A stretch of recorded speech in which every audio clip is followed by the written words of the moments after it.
Good morning. Won't you share with a friend or two? Good morning. Good morning to you. You. Good morning. Good morning to you. And many more. Good morning, good morning, good morning, and welcome to Daring Dialogues. I'm your host today, Shantae Charles. This is episode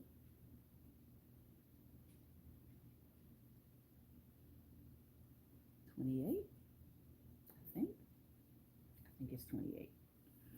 All right, and season 14. I just broke a sweat running outside. And just tell you about my mid morning here.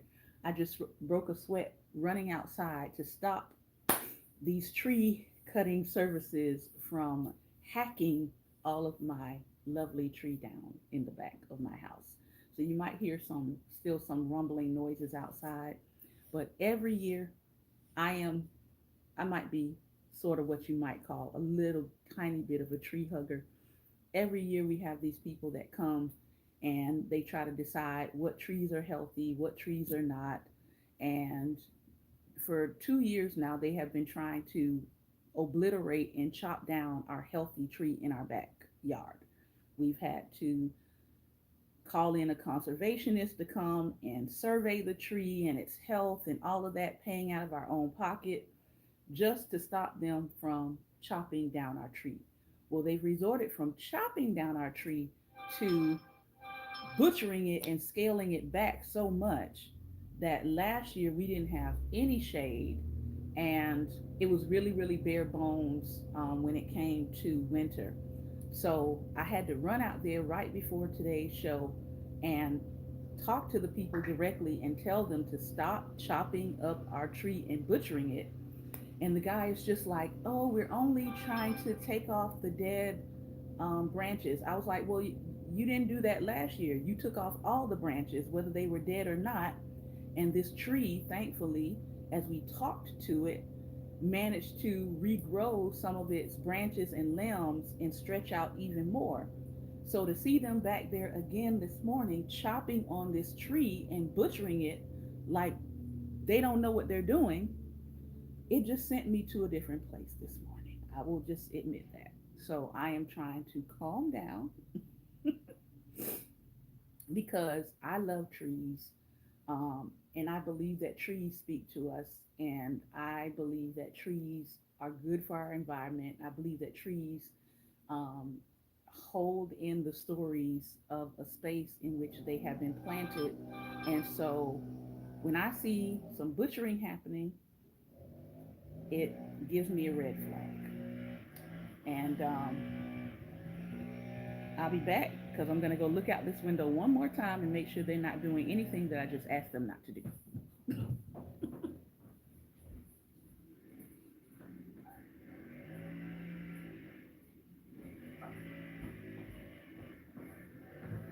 Okay, the coast is clear.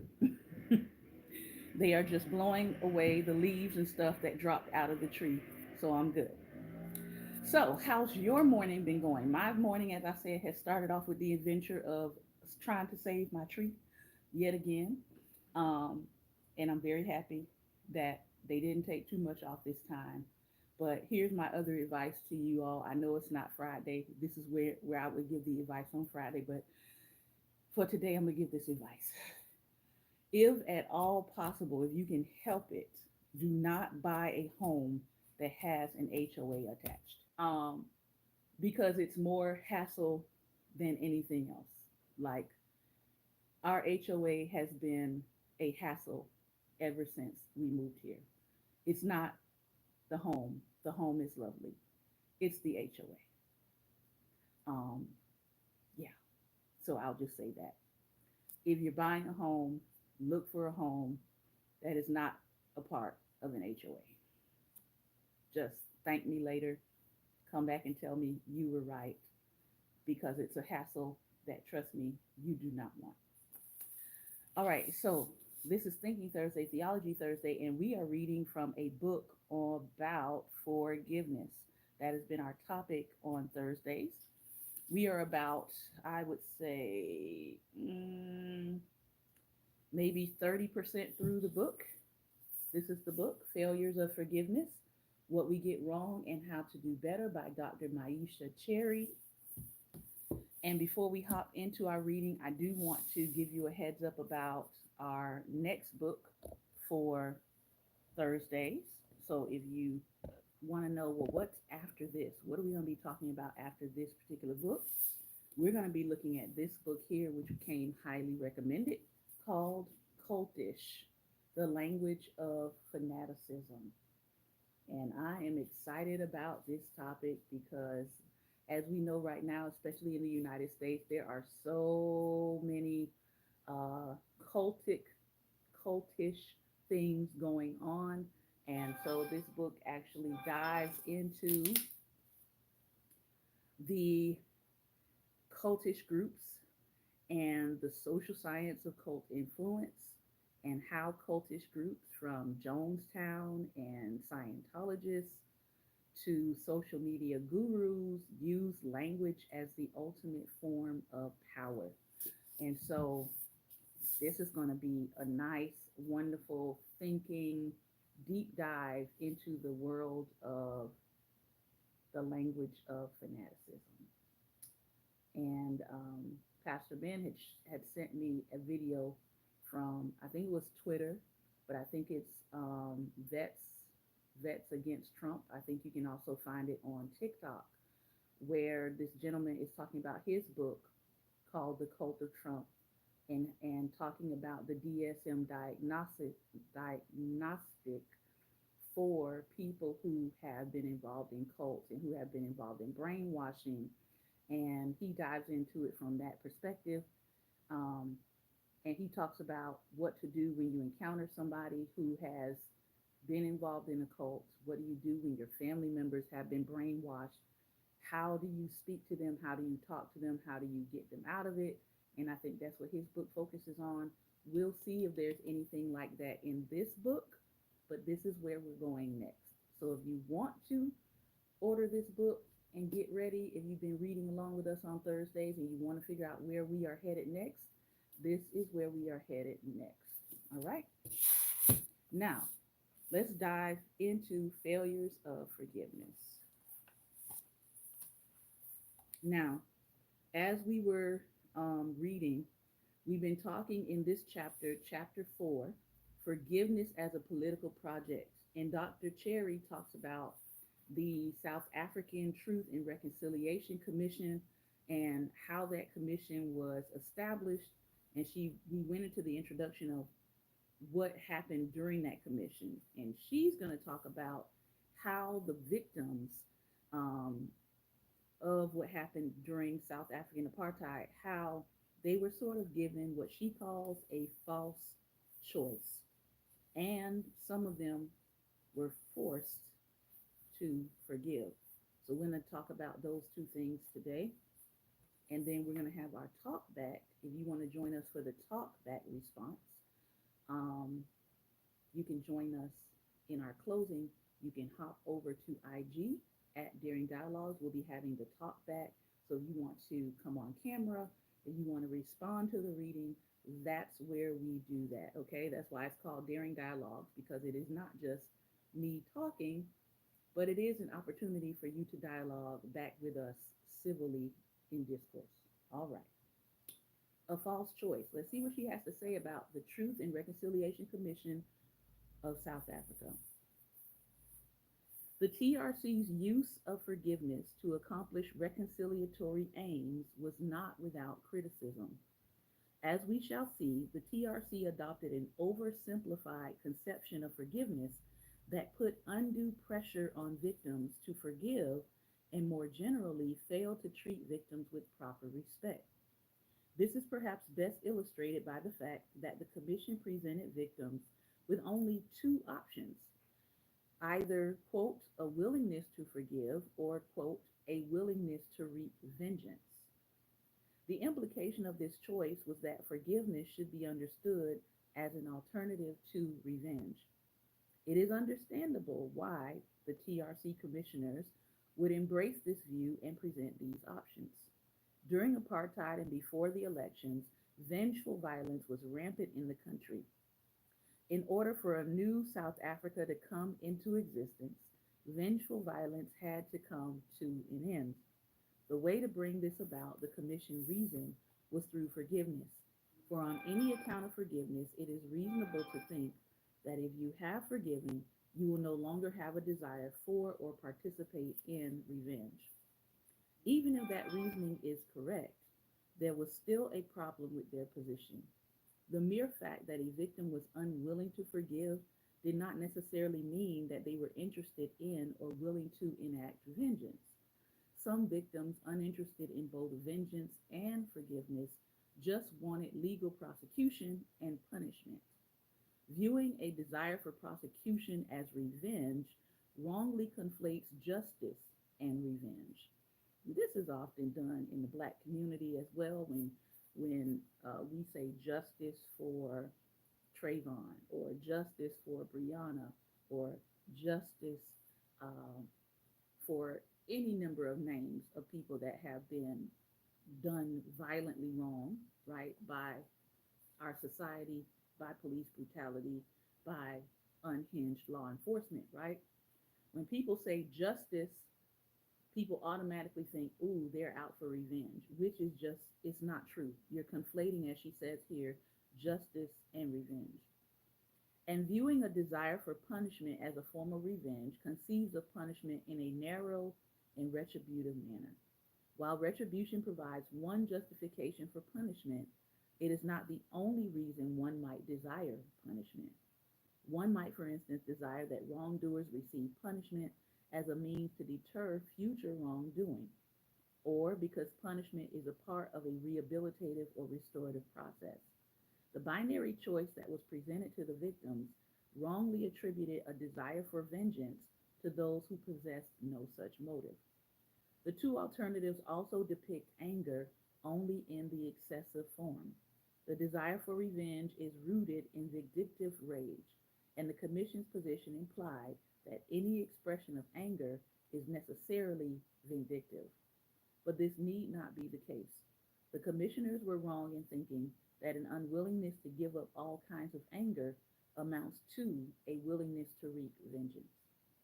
Perhaps the Commissioners understood that anger is not necessarily about payback, but worried that a person who is angry may have a disposition to strike back or may gain satisfaction from the suffering of others. I am sympathetic to such a concern about anger, as we have good reason to worry about what others will do when they are angry. Well, let me tell you something about the majority of Black Americans. A vast majority of Black Americans in this country are angry every single day.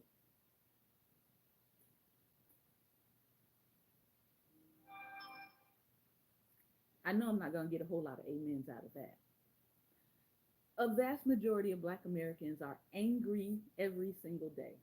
And yet, vengeance and vindictiveness is not a part of that anger. Most of us in this country who are angry every single day have learned how to transmute our anger into actions that positively impact our community, that positively impact us. So I think also what this commission failed to realize or failed to do was to believe that anger had any kind of transmuting or transformating power to it, which I always think that anger does have or does have the potential to transform into something for positive use. But not everybody believes that. As she says and goes on here, not all types of anger lead to vengeance, and the commission was misled by its exclusive focus on vindictive rage. For example, in the final report of the TRC, Bishop Tutu says, quote, I am exhilarated by the magnanimity of those who should by rights be consumed by bitterness and a lust for revenge, who instead have time after time shown an astonishing willingness to forgive. In these remarks, anger is conflated with bitterness and a lust for revenge. All right, we're back to people saying they can't hear me. All right, am I better now? I don't know why my volume keeps automatically going down, but I am here. Hopefully, you can hear me loud and clear now. All right, I'll read that last part again. Not all types of anger lead to bitterness. Not all types of anger lead to vengeance. Have given up bitterness. Great. Those who have forgiven have given up bitterness and revenge, and because these are features of anger, have given up anger. There is no attention to the possibility of someone having righteous indignation, nor is there attention given to moderate and appropriate anger. These appropriate forms of anger lack any desire for revenge. The forgive or wreak vengeance option presented by the Commission's account of anger presents a false dichotomy and a false choice. For it is possible to have righteous indignation yet not want to wreak vengeance upon your perceived or actual enemies. But there's also another problem. When you present victims with this binary choice, or what we would call in education forced options, you push them to forgive when they may not be ready to do so.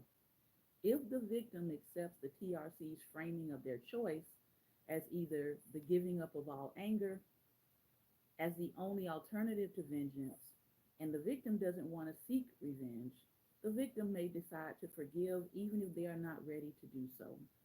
As the philosopher Margaret Walker writes, if the possibilities of addressing conflict are represented as vengeance or forgiveness, victims may feel or may actually be pressed to take an undemanding or even a forgiving stance, even where this frustrates their needs for vindication or forecloses any of the varieties of vindication that might satisfy their needs to have their dignity restored, their suffering acknowledged, and their losses compensated. I want someone, if you're listening today and you're thinking about what does it mean to actually be willing to forgive, right? I think these three things are a part of that. Can I have my dignity restored in the process of forgiveness? Is my suffering being acknowledged? Or is this person just skimming and skirting over what they did and how I suffered, the pain I endured, whatever circumstance it is are they willing to acknowledge my suffering? Because people love to say I didn't mean to. Well, okay, we get you didn't mean to, but this is what happened. Can you at least acknowledge my suffering? And then the third thing, can you compensate for my loss? If it's something that requires financial compensation, are you willing to compensate for my loss? Is there any way that you can repair this in a tangible way? According to the broad view of forgiveness, there are better alternatives than the ones the TRC made available. Instead of presenting victims with the options either to forgive or to wreak vengeance, the commission could have asked whether they were willing to reconcile. If they were, then the victim is left to decide the moral practices, that is, refuse revenge, let go of hatred, and so on. That would lead them to reconcile. They would not be required to abandon their anger. Even if they decide they are not willing to reconcile, forgiveness could still take place. They could engage in moral practices with other aims, such as release or relief. This would be a truer set of alternatives that allows victims to exercise their full agency. And so, even last time when we were just looking at how they laid out the process, I found it to be problematic as well. And I'm glad that she is sort of detailing here for us why it was problematic. Forced to forgive. The false choice presented to the victims wasn't the only source of pressure to forgive. Throughout the process, the Truth and Reconciliation Commission sought to highlight stories of forgiveness because they believed that forgiveness would build a new nation from a divided society. The emphasis in the hearings was the validation of the individual's subjective experience of people who had been previously silenced or voiceless. One commissioner told a victim, "Now, please be free. This is not a court of law. It's just a place where you want to come and ventilate your truth." This did not stop the commission from praising forgiving voices and dismissing or ignoring those who refused. Unfortunately, ignoring and marginalizing those who refused to forgive and just praising those who did was a subtle form of coercion that created an inappropriate pressure on victims to forgive. After all, people want to be praised and not ignored. It had the effect of inhibiting forgiveness instead of encouraging it. In a book based on his extended fieldwork on the impact of this commission in African communities in Johannesburg, Richard Wilson reports that anything that departed from forgiveness was unacceptable in the hearings. The hearings, he writes, quote, were structured in such a way that any expression of a desire for revenge by victims would seem out of place. Virtues of forgiveness and reconciliation were so loudly and roundly applauded that the emotions of vengeance, hatred, and bitterness were rendered unacceptable, an ugly intrusion on a peaceful, quote, healing process. During one amnesty hearing, an attorney began by saying, "It is time for healing, it is time for forgiveness, it is time for truth, it is time for confession." When the relatives of the victims resisted amnesty and refused to forgive, the commissioner assumed that the victims were ignorant of the TRC and its goals. He asked the family, quote, "Do you read newspapers and watch TV? And do you believe in reconciliation?" Their refusal, he implied, meant that the family was opposed to the nation's goal of reconciliation. In general, when forgiveness was resisted by those whom scholar Annalise Verdulage refers to as non-ideal testifiers, they were not only assumed to be ignorant of the process, but often dismissed outright. Consider the following exchange from the record. Mr. Buthelezi says, "I suffered a lot. I almost was affected mentally. Even today, I think somehow I am affected mentally. So I am not going to reconcile. I am not a chairperson. I think you have come to the end. Could you please take questions? Thank you." Mr. Buthelezi, "No, no, no. I have no peace whatsoever, and I will not forgive. I do not even see why the TRC is existing and how it is helping us in a way." Chairperson, Mr. Buthelezi. The responses of the so-called non-ideal testifiers, i.e., people who would not go along with the formula for testifying, such as Mr. Buthelezi, may not have supported the forgiveness narrative that the TRC wanted to promote at the time, but failing to afford these victims the same respect as those who sought forgiveness does not aid in reconciliation. Ignoring or marginalizing these non-ideal testifiers creates mistrust rather than reconciliation because it puts the state's needs above the moral and emotional need of the individual. Ooh-wee, let me take a drink on that.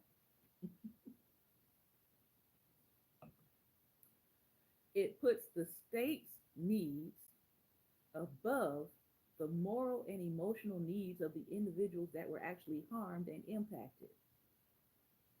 As a result, a state may rush its citizens to forgive. I think I need another drink for that.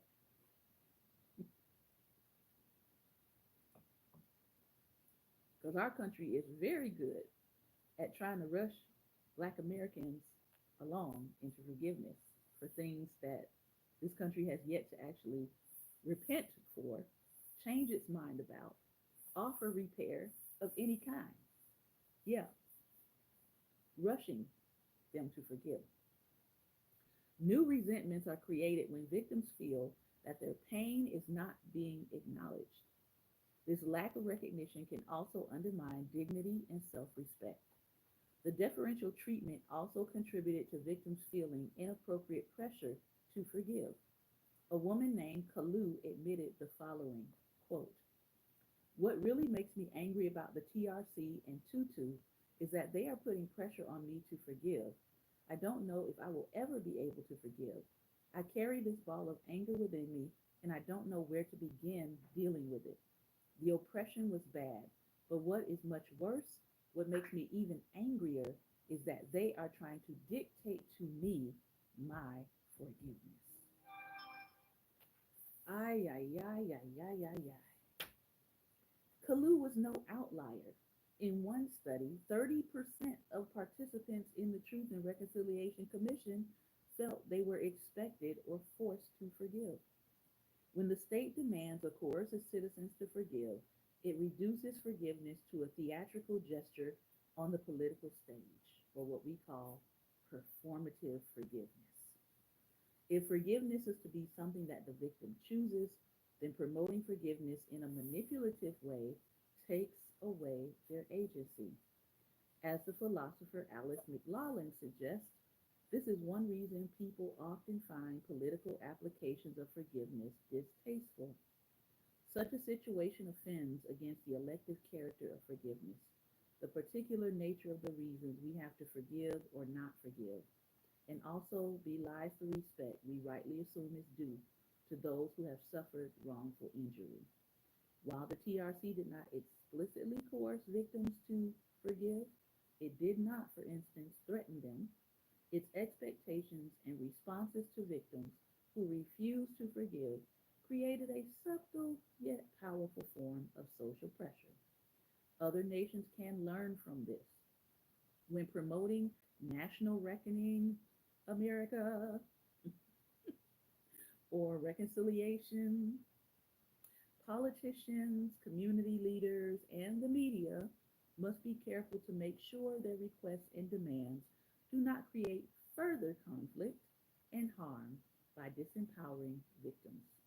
Even when we feel that our community stands in desperate need of radical repair via forgiveness, we must be careful not to rush victims or inappropriately pressure them.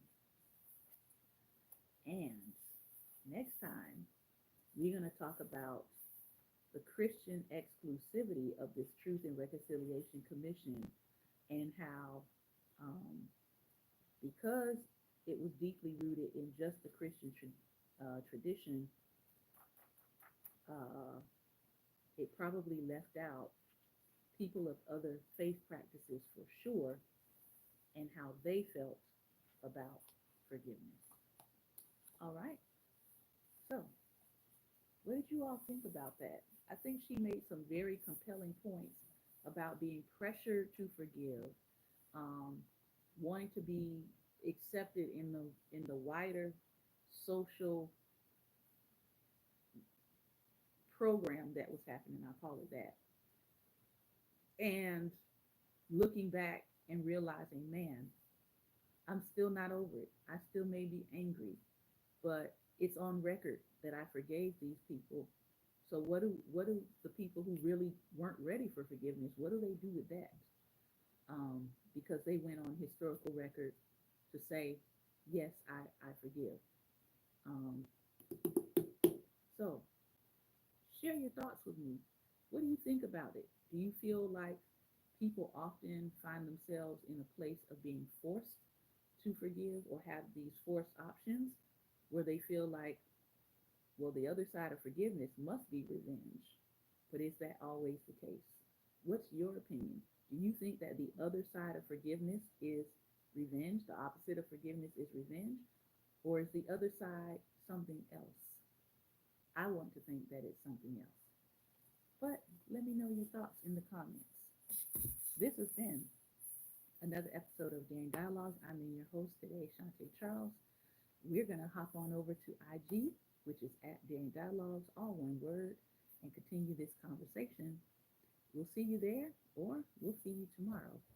Be well, and most importantly, be light. All right.